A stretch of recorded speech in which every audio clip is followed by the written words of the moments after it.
So far, we've talked about zaps that trigger when something happens in a specific app.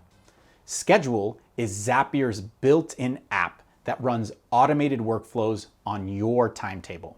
Schedule is great for automating tasks that you do on a recurring schedule, such as weekly or monthly.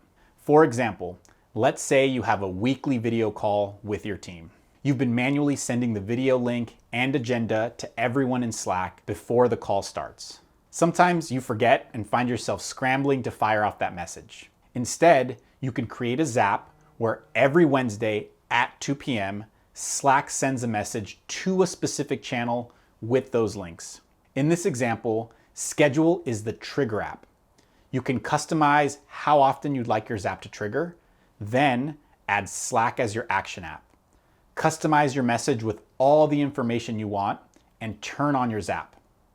Schedule can trigger your Zap to run every month, every week, every day, or even every hour. You just need to tell it what time and whether you want your Zap to run on weekends. A quick note, when you use Schedule as a trigger, it uses the time zone set in your account. So don't forget to check your account settings and make sure it's in the right time zone.